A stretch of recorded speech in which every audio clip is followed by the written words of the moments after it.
Good afternoon student. मागील तासाला आपण सार्वजनिक आयव्यय आणि खाजगी आयव्यय यातील तफावत दर्शविणारे 4 मुद्दे डिस्कस केले होते. त्यामध्ये पहिला मुद्दा आपण डिस्कस केला होता तो म्हणजे उत्पन्न व खर्चाचा मेळ. खाजगी आयव्यय आणि सार्वजनिक आयव्यय यामध्ये उत्पन्न व खर्चाचा मेळ घालताना खाजगी आयव्ययामध्ये व्यक्ती सुरुवातीला आपलं उत्पन्न पाहून खर्च करतो आणि सार्वजनिक आयव्ययामध्ये सरकार अगोदर खर्च करते, नंतर उत्पन्न प्राप्त करण्याचा प्रयत्न करते. म्हणजे उत्पन्न व खर्चाचा मेळ घालताना सार्वजनिक आयव्यय आणि खाजगी आयव्ययामध्ये डॉक्टर डॉल्टन असं म्हणतात की व्यक्ती हा उत्पन्न पाहून खर्च करतो, तर सरकार हे खर्च पाहून उत्पन्न प्राप्त करते. त्यानंतर दुसरा मुद्दा आपण पाहिला होता उत्पन्नाच्या साधनामधील फरक.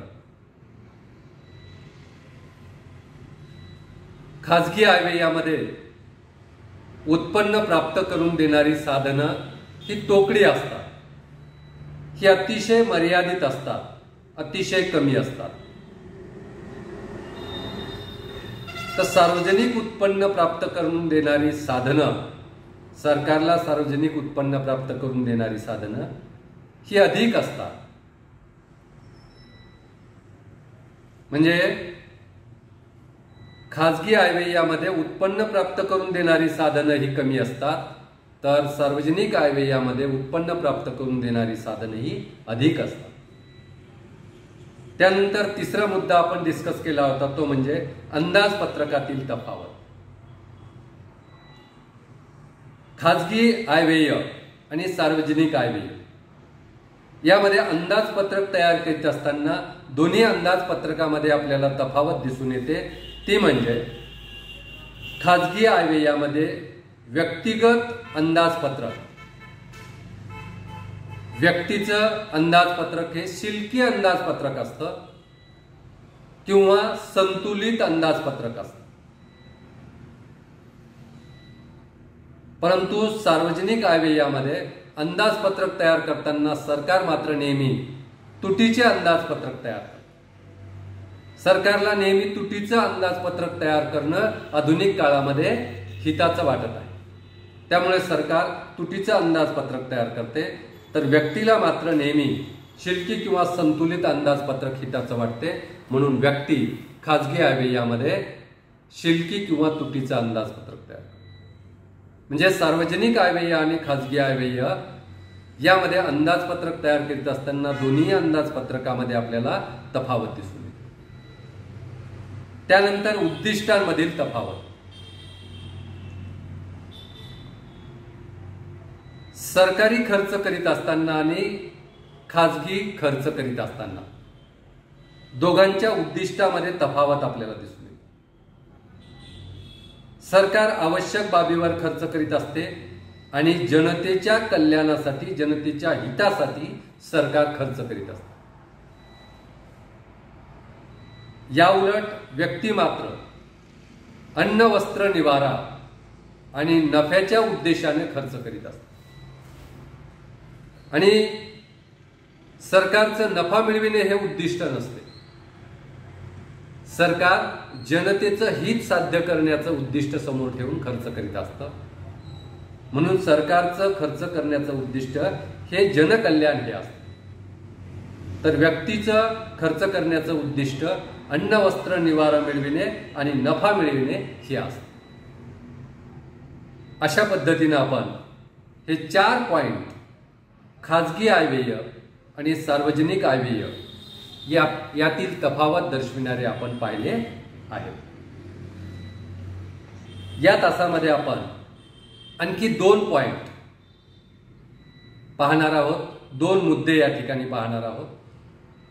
खाजगी आयव्यय आणि सार्वजनिक आयव्यय यातील तफावत दर्शविणारे 2 मुद्दे आपण पाहणार आहोत. त्यामध्ये पहिला मुद्दा तो म्हणजे भविष्यकालीन तरतूद. भविष्यकालीन तरतूद. व्यक्ती वर्तमान काळाला, वर्तमान स्थितीला अधिक प्राधान्य देतो. व्यक्ती हा वर्तमान स्थितीला अधिक प्राधान्य देतो. भविष्यकालीन परिस्थितीला, भविष्य काळाला व्यक्ती दुय्यम स्थान देतो. आणि त्यामुळे व्यक्ती आपला खर्च करीत असताना, आपलं उत्पन्न, आपला आयव्यय याचा विचार करीत असताना, खाजगी आयव्ययाचा विचार करीत असताना व्यक्ती हा वर्तमान स्थितीला जास्त महत्त्व देतो. त्यामुळे वर्तमान स्थितीवर जास्त खर्च करतो आणि भविष्य काळासाठी फार कमी शिल्लक ठेवण्याचा प्रयत्न करतो, फार कमी बचत करण्याचा प्रयत्न करतो. कारण व्यक्ती वर्तमान काळाला प्राधान्य देतो. या उलट सरकार मात्र वर्तमान स्थितीबरोबरच भविष्य काळाला देखील महत्त्व देते. त्यामुळे सरकार खर्च करीत असताना वर्तमान स्थितीवर तर खर्च करतेच, परंतु भविष्यामध्ये सरकारला अधिक उत्पन्न कसं मिळेल किंवा सरकारला त्या ठिकाणी खर्च कसा कमी करावा लागेल या दृष्टिकोनातून खर्च करते. किंवा सरकार भविष्य काळातील अडचणी कशा दूर करता येतील, भविष्य काळातील अडचणींचा सामना कसा करता येईल या दृष्टिकोनातून भविष्याचा विचार करून देखील सरकार खर्च करीत असते. म्हणजे पहा, व्यक्ती हा खाजगी आयव्ययाचा विचार करताना वर्तमान स्थितीला जास्त प्राधान्य देतो, भविष्य काळाला कमी प्राधान्य देतो.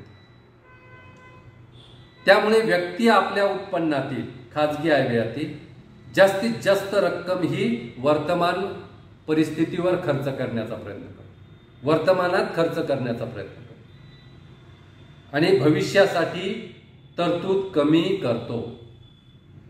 या उलट सरकार मात्र वर्तमान स्थितीबरोबरच भविष्य काळाचा देखील विचार करतो आणि वर्तमान स्थितीवर खर्च करीत असताना भविष्य काळातील अडचणी दूर करण्यासाठी सुद्धा सरकार तरतुदी करीत असतं. भविष्यकालीन तरतूद सुद्धा सरकार प्रचंड प्रमाणावर करीत असतं. उदाहरणार्थ हवामान, पर्यावरण या बाबीसाठी सुद्धा सरकार प्रचंड प्रमाणावर खर्च करतो. भविष्यात रोजगार कसा निर्माण होईल यासाठी सुद्धा सरकार खर्च करतो. म्हणजे थोडक्यात सरकार वर्तमान काळाचा विचार करताना भविष्यकालीन तरतूद सुद्धा मोठ्या प्रमाणावर करतो. आणि या उलट व्यक्ती मात्र खाजगी आयव्ययामध्ये वर्तमान काळाला जास्त महत्त्व देतं, भविष्य काळाला कमी प्राधान्य देतं. त्यामुळे व्यक्तिगत आयव्ययामध्ये किंवा खाजगी आयव्ययामध्ये वर्तमान परिस्थितीत जास्त खर्च केला जातो, भविष्य काळासाठी कमी तरतूद केली जाते. अशा पद्धतीनं खाजगी आयव्यय आणि सार्वजनिक आयव्यय यातील फरक स्पष्ट करताना भविष्यकालीन तरतूद हा मुद्दा विचारात घेऊन सुद्धा आपल्याला खाजगी आयव्यय आणि सार्वजनिक आयव्यय यात तफावत दर्शविता येते. कारण व्यक्ती हा वर्तमानाचा विचार करतो आणि सरकार हे वर्तमान प्लस भविष्याचा विचार करते.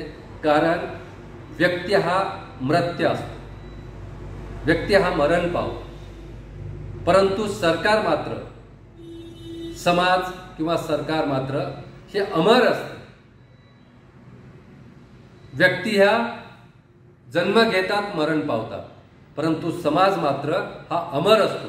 म्हणून सरकारला सार्वजनिक खर्च करताना, सार्वजनिक आयव्ययाचा विचार करताना समाज अमर राहणार आहे या बाबीचा विचार करून भविष्य काळासाठी सुद्धा तरतूद करावी लागते.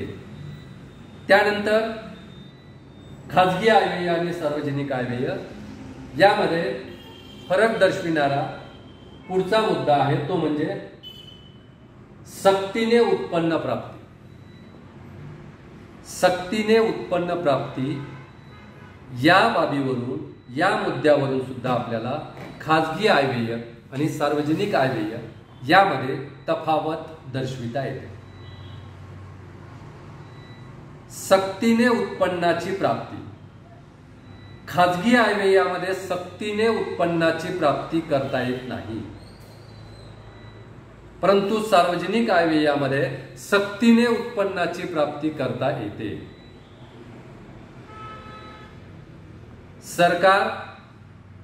सरकारने केलेला खर्च भरून काढण्यासाठी वेगवेगळ्या उत्पन्नाच्या साधनाचा वापर करते आणि या उत्पन्नाच्या साधनाचा वापर करीत असताना सरकार जनतेला आव्हान करते आणि असं आव्हान करून उत्पन्न प्राप्तीचे दर वाढवून देऊ शकतं आणि सरकार अशा पद्धतीनं जनतेला आव्हान करून उत्पन्न प्राप्त करते. आणि जर समजा जनतेनं सरकारच्या आव्हानाला प्रतिसाद दिला नाही तर सरकार सक्तीने उत्पन्नाची वसुली करू शकते. उदाहरणार्थ, सरकार अधिक उत्पन्न प्राप्त करण्यासाठी नवीन साधनाचा वापर करते किंवा कर आकारणी करते, कराचे दर वाढवून देते. मग अशा वेळेस सरकार लोकांना कर भरण्यासाठी आव्हान करते आणि असं आव्हान केल्यानंतर जर सरकारने आव्हान करूनही लोकांनी कर भरला नाही तर सरकार सक्तीने तो कर वसूल करू शकते. ज्या व्यक्तीने कर भरला नाही नियमाप्रमाणे त्या व्यक्तीची संपत्ती ताब्यात घेऊन त्या संपत्तीचा लिलाव करून ती संपत्ती विक्री करून त्या संपत्तीपासून प्राप्त होणाऱ्या उत्पन्नातून सरकार सार्वजनिक उत्पन्नाची सक्तीने प्राप्ती करू शकते. परंतु खाजगी व्यक्ती मात्र अशी सक्तीने उत्पन्नाची प्राप्ती करू शकत नाही. कारण मुद्रा वसुली किंवा पैसा वसुली करताना वसुलीचे जे प्रमाण आहे आणि ज्या पद्धती आहेत त्यावर व्यक्तीला मर्यादा येतात. खाजगी उत्पन्न प्राप्त करीत असताना मुद्रा वसुली प्रमाण आणि पद्धती यावर व्यक्तीला मर्यादा येतात. सरकारला जरी अशा मर्यादा येत नसल्या तरी खाजगी व्यक्तीला उत्पन्न सक्तीने प्राप्त करता येत नाही, कारण खाजगी व्यक्तीला मिळणारं उत्पन्न हे मर्यादित असतं. त्याची वसुली सुद्धा खाजगी व्यक्ती सक्तीने करू शकत नाही. परंतु सरकार मात्र जनतेला आव्हान करून उत्पन्न प्राप्त करण्यासाठी सक्ती करू शकते आणि अशा पद्धतीने सक्ती करून सुद्धा सरकार प्रचंड प्रमाणात उत्पन्न प्राप्त करू शकते. पण या उलट व्यक्ती मात्र खाजगी आयव्ययामध्ये उत्पन्न प्राप्त करण्यासाठी सक्ती करू शकत नाही. व्यक्तीला हे अधिकार नाही. व्यक्तीला उत्पन्न प्राप्त करण्यावर मर्यादा आहे. त्यामुळे सरकार मात्र सार्वजनिक आयव्ययामध्ये सक्तीने उत्पन्न प्राप्त करू शकते. खाजगी व्यक्ती मात्र अशी कोणत्याही प्रकारची सक्ती करू शकत नाही. म्हणून खाजगी आयव्यय आणि सार्वजनिक आयव्यय यामध्ये फरक सांगताना आपल्याला 6वा मुद्दा सांगता येतो तो म्हणजे सक्तीने उत्पन्न प्राप्तीबाबत. सरकार सक्तीने उत्पन्न प्राप्त करू शकते, परंतु खाजगी व्यक्ती मात्र सक्तीने उत्पन्न प्राप्त करू शकत नाही. तर या ठिकाणी आपण थांबूया. बाकी खाजगी आयव्यय आणि सार्वजनिक आयव्यय यातील तफावत दर्शविणारे इतर जे मुद्दे आहेत ते इतर मुद्दे आपण पुढच्या तासाला पाहूया. धन्यवाद.